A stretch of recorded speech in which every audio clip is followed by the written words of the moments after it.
Hi, how are you doing? My name is Eric Tanner. Thank you for joining me. What I'd like to do is have a discussion on finding a way to have your own parenting manual, advanced parenting techniques. And so, before we really get started, let's get to know each other a little bit. And let me start with my introduction. My name is Eric Tanner. I'm a licensed clinical professional counselor. I'm also a certified rehabilitation counselor, and I have a master's degree in rehabilitation counseling. I didn't start off with that. A little bit about my history. My parents, my mom and dad, they both raised me to a certain extent, but they divorced at age 7, and they're living with my 2 siblings, my younger sisters. I'm the oldest. Growing up, I felt like my father wasn't there when I was young. Mother, bipolar, depression, possibly a borderline personality disorder. Both parents didn't know how to parent. They didn't have a parenting manual. How many of us do? So a lot of times we can go through the motions and feel like, things are going pretty good, but isn't there one thing that kind of throws a wrench in the cog and it just throws everything out of whack, And so, I think about that, aren't we all victims of victims? If you think about it, we grow up, having our parents make mistakes with us, and then we start parenting, and then we realize, oh man, we're making mistakes too, and our kids are going to have to, figure out how to heal from our mistakes, and it goes on from there. I was not an easy child. I was diagnosed with ADHD and depression. I had a lot of anger issues growing up. I had low self-esteem.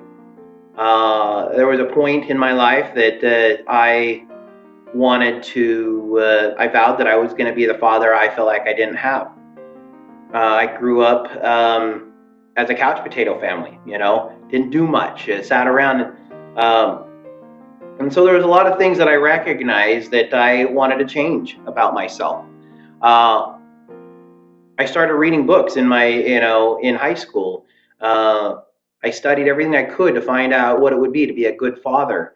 I wanted to be there for my kids when I started a family. As I learned early in my adulthood how to match my self-worth with my self-image, I started learning that I had value, and that my worth doesn't change, but my image did, and I kind of brought my, here's my self-worth, and I brought up my image to match my self-worth, and I recognized that I'm a good human being, and that I can value who I am, even with my flaws. I end up learning to forgive my parents. Like I said before, we're all victims of victims, and there comes a point where, we have to, realize we're agents to ourselves, and that there's so much you can blame, and then you have to be, accept responsibility for your own choices and actions. When I started dating, I recognized that I was repeating patterns in relationship issues and having difficulty there. Knowing that there were signs of codependence happening, where you want to save someone, I want to take care of you, I want to do everything for you, and realize you're going to burn out if you try to do everything for someone. So there was a lot of difficulty there. I eventually met my wife about 13 years ago, and during that time, I became when we got married, I became an instant dad of a 13-year-old, a teenager. That was fun. We struggled with parenting, and I thought I had some knowledge on how to be a parent, but we had differences of opinions on how to parent, and I really wanted a lot of consequences, and I felt my wife wanted a lot of softer consequences. I had a son who got a new dad, a new house, a new town, a new school, and he started missing school and not showing up. I, for example, wanted to call the cops and say, hey, let's scare him. Let's put the fear of God in him. My wife's like, hey, let's bring him to the principal and have the principal talk to him first without giving him a record, and I had some training in creating a token economy, and we'll go into what that is, a chore chart, and having him earn stuff, and that was successful, but it was kind of like a pseudo version, the one we're going to talk about. During that time, as my son turned into an older teenager and into early adulthood, I started learning about parenting techniques that kind of revolutionized the way I could think about parenting. And that's when I found James Jones's parenting techniques. And so that's where this all came together, that I started incorporating stuff. And by that time, my son was 19 years old when he finally moved out of the house, and we started doing foster care. And so I started working as a counseling intern and teaching a workshop using James Jones's parenting techniques. And so a lot of the techniques here are from him. And yes, he's back. And this is really about showing the world what you can accomplish by using correct principles and using them. And you can even look at it as a parenting manual to say, hey, here's a technique, here's a way to help focus on looking at how to help people. Now we move to the present. My wife and I have been married for 12, 13 years. We've had over 15 children in our home by fostering them. We've adopted 2 of them. Currently, we claim five children right now. We have a 9-year-old foster boy that we're still in the process of seeing if we can adopt. I have a 10-year-old girl and 11-year-old boy that we've adopted. And then I have a former foster daughter and my stepson that we kind of claim still. So, well, we claim them. We consider them family. So I want to share what I've learned, and share how we can actually function in a family. We can avoid arguing. You can get kids to work. Think about it. How do you get kids to work? How do you avoid them from saying, I'm in retirement, or you can call the term teenage retirement, and we're like, just do everything for me. How many of us have the toilet paper fairy, or have the notion that, the underwear fairy is going to come and replace all my underwear in my drawer. The toilet paper is going to magically just show up on the roll, and you don't need to do anything. Just wait for it to happen, So, and really, how do we get these children that actually react this way and act like they don't need to do anything? Well, because of parent traps. And we're going to go into that, and so stay tuned. Thank you.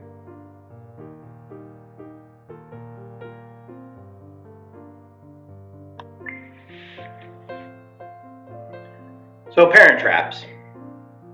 Let's talk about parent traps for a minute. A parent trap is a dysfunctional pattern of behavior that parents fall into as they are attempting to control a child's behavior. Let me say that again. A parent trap is a dysfunctional pattern of behavior that parents fall into as they're attempting to control a child's behavior. So how do we try to control? Think about that for a minute. There's a false assumption that bad parents produce bad kids and good parents produce good kids. We look at, good parents can control their kids and bad parents can't control their kids.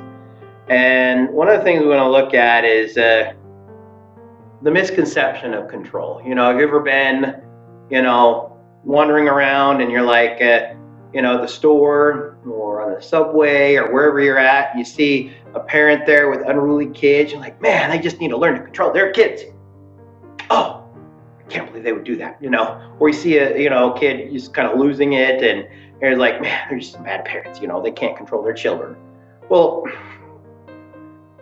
one of the things you learn about control is that you really don't have any control. And when it comes to other people, when we think about control, we think, I got to force you to do something. And so here's some ideas, here's some concepts, Let's look at what drives dysfunctional behavior. First concept, false concept that a parent's duty is to control and force a child to do right. Well, I gotta make sure that they don't ever get into drugs. I gotta make sure they clean the room. Oh, it's like, can you make them? Well, maybe for a little while. But what are they gonna do when you're not there in front of them? You're gonna be holding their hand when they're 16 and making sure they're not gonna steal that candy bar. Well, no. There's only so much you can do when you're looking at what's gonna teach them to govern themselves, where they can learn correct principles. True concept: model, teach correct principles, and allow choice and consequences and trust.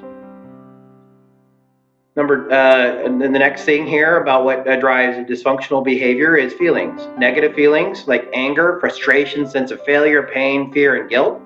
And positive feelings, direction, faith, trust, confidence, joy, gratitude, assurance, and peace. So you're thinking about that, where you have your false concept, you're going to have, where it's my duty to control and force you to do right. You're going to have a lot of anger and frustration. You might have a sense of failure. It's like, I just couldn't get my kids to do anything, and the other one is where true concept is we're going to model. We're going to teach correct principles and allow choice and consequence and trust, where you're going to help with direction and faith, creating trust and confidence. You're going to have some joy, gratitude, assurance, and it has some peace in the home. Behavior.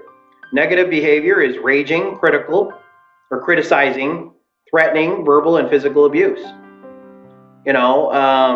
Also, positive behavior would be patience, kindness, love, giving free choice, accountability, consequences, and support.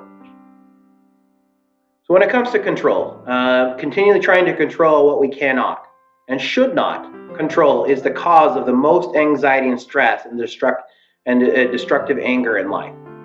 Oh man, I can't control this situation, when we try to, but we can't. We can't control it, People are going to still make their choices regardless. We can have peace and get control of our own lives, and only when we give up trying to control and rescue others, when we continue to make irresponsible choices.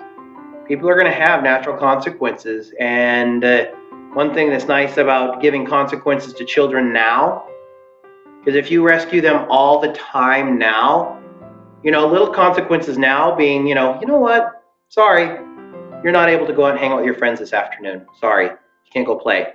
Is a lot better than, sorry, now you need to go to jail. Consequences, you can see that, examples of kids that never learn consequences.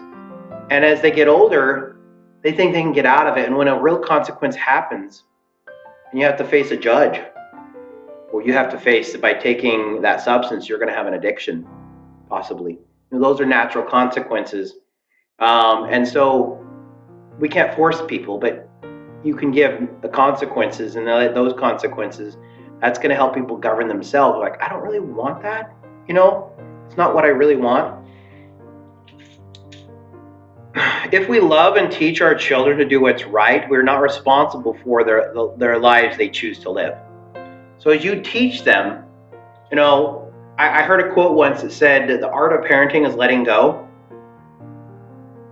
Think about that. You start off with your children as infants and you do everything for them. You change their diaper. You have to put food in their mouth. You have to take what's left over out of the diaper and throw it in the garbage. Like, ooh, let's not talk about it. Anyways, one of the things we want to look at is what is it that we have to start letting go? Well, we start letting them walk by themselves and talk by themselves. I heard someone say once that, the first couple of years of their life, you try to get them to talk and walk, and the next, 15 years or so, you're going to try to get them to sit down and shut up. Once they get going, they're going to, not be able to get them to stop. It's like, all right, whatever. So when we're thinking about that, I want you to think about we're going to plant a seed here, and we're going to nourish the seed, and we put it in the ground, and we're going to make the most beautiful rose we can think of. And what we're going to do is we're going to put it in the ground. We're going to put the seed in there. We're going to put water. We're going to give it sun. We're going to have fertilizer. We're going to best manure. under the sun that's going to give it all the nutrients. It starts to grow up, and you're starting to see, you're waiting for this rose to bud and to see this beautiful flower. What happens? You find out it's not a rose, it's a carrot. That's kind of like you think about parenting, is that we try to give them everything we can. We parent them, we give them the love, we give them the support, we raise them. But you know what? You want them to be a rose, but maybe they're a carrot. And you got to recognize that when you're thinking about your kids, that, think about it. Adam and Eve, they disobeyed God. We have Cain and Abel. And you think God's the perfect parent. What did he do wrong? His kids messed up. All right, well, think about it. If God can have children to make wrong choices and he's the perfect parent, do we want to fault ourselves for our kids making choices even though we've taught them correct principles? So as you keep in mind that, you do that. If we love and teach our children to do what's right, we're not responsible for the lives they choose to live. And we don't have to hold that guilt and think it's our responsibility. That's part of that codependent nature that we can kind of develop. It's like, I'm responsible for you. I got to take care of you and do everything for you, make sure you're doing right. I'm going to make sure you're best kid ever, best grown up ever, and you're going to turn out wonderful because I forced you to do it, And there's that two concepts where force and coercion, and then giving choice, allowing people to make mistakes and having those consequences and trying to learn from them. Thank you. Stay tuned.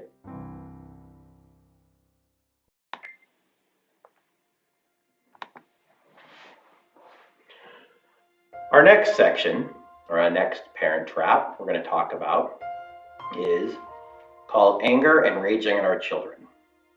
Now, why do we get angry? There's a lot of reasons why we get angry, but the first thing we want to recognize that anger is a secondary emotion. Usually there's a lot of other emotions that are there before, and we're going to talk about the effects of that and what does it accomplish. Anger is a pathetic cry of impotence. Remember, we choose to be angry. No one can force us to be angry. It's actually something that we choose to.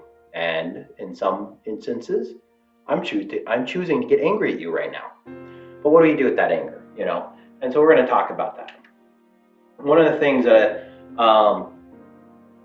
looking at that, again, why do we get angry? It's a secondary emotion. What is our primary emotions that lead into anger? Well, it's to cover up our fear, humiliation, sadness, and betrayal. Those are kind of things that we feel, and how we can actually look at that when we're dealing with our children. We first want to look at how does our bodies react to these other emotions. Well, first we have to kind of look at the difference between physical and emotional pain. We look at looking at the comparison here. Physical pain, you get an injury, you get a Band-Aid. Emotional pain, it's hard to pinpoint, where it's at. And so we come into what physical safety versus emotional safety. And that's the next thing we want to address as we're working with our children and we're raising them. It's good to know where we fit into that. The comparison, let's look at physical safety. Physical safety is less common to experience. Most of us aren't going to have our physical safety at risk. Our body reacts as a physical safety risk. Also, it's imminent and immediate. Generally, everyone agrees. Now, what would be a physical safety risk? That would be entering a burning building. Okay, most of us are going to generally agree. You don't walk into a burning building. You don't put your hand on a hot stove. That's a physical safety risk. Okay, we know that.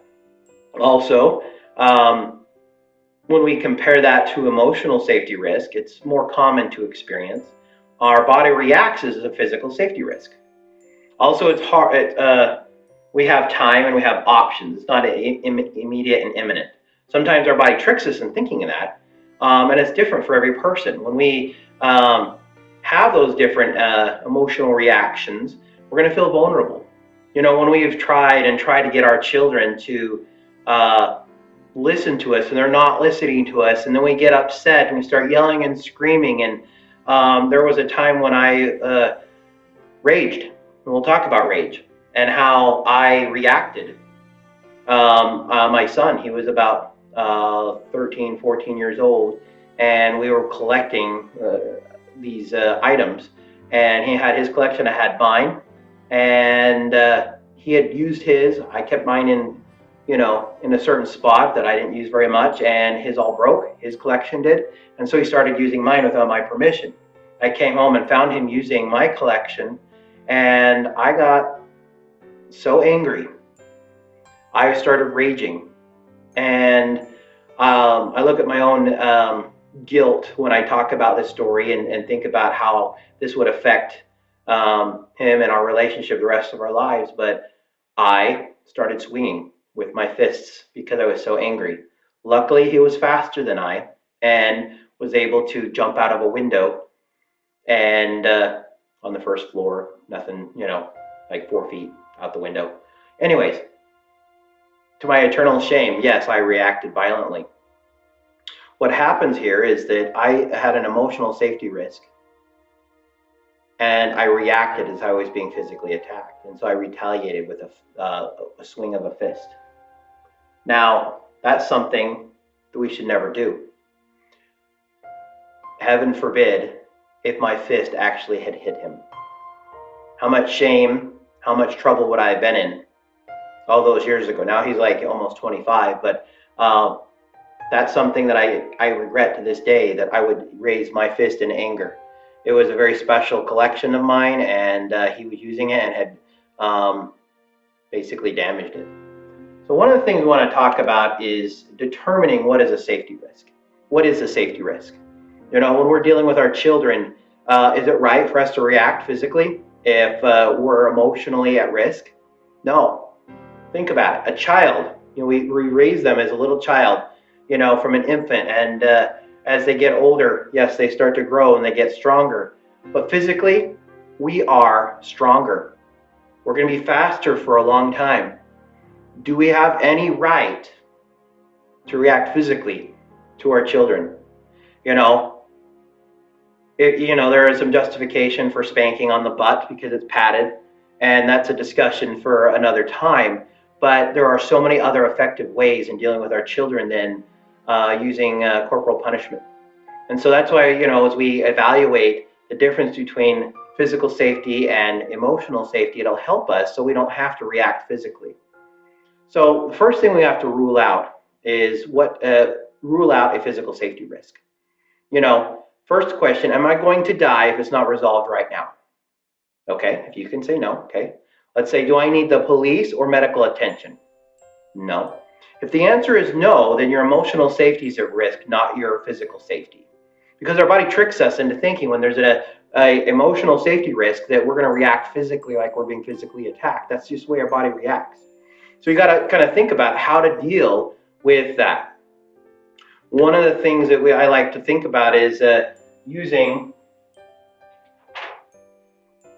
a ladder as an example of a tool to help us understand where we're at.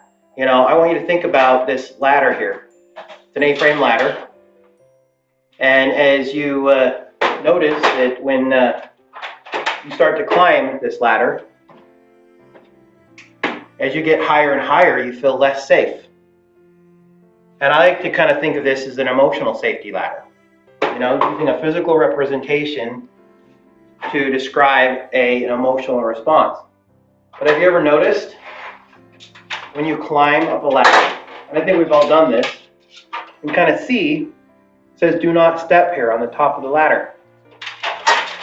How many of us, to get to that highest point, climbs up on this ladder and gets to that top step that says do not step here? And I want you to think about that. Being on the ground is a 0. And 10 is do not step here.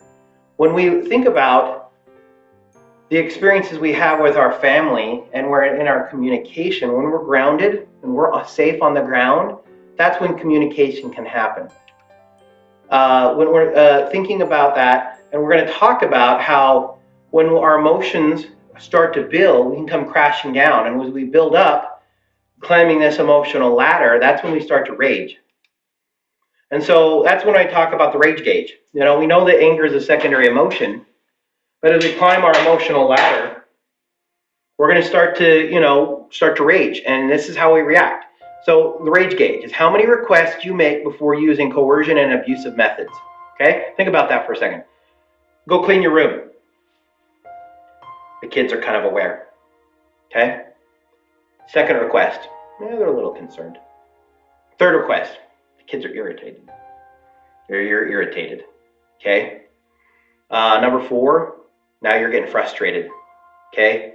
And in their mind, I have time. Mom and dad, they're not serious.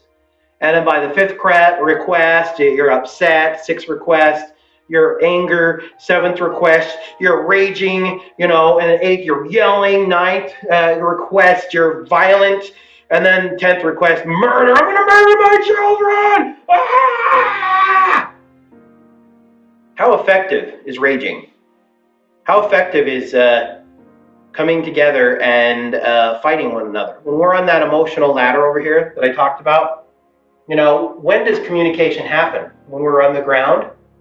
Or when we're up here, or we're kind of wibbly wobbling, we're going to come crashing down. And a lot of domestic violence happens in the home because we're trying to communicate up on the ladder. One of the things we want to think about is how to climb off this emotional ladder and feel safe. One of those things is using grounding techniques to detach from emotional pain. So once we recognize that anger is a secondary emotion, we can climb down off this ladder and we can actually look at ways to deal with it.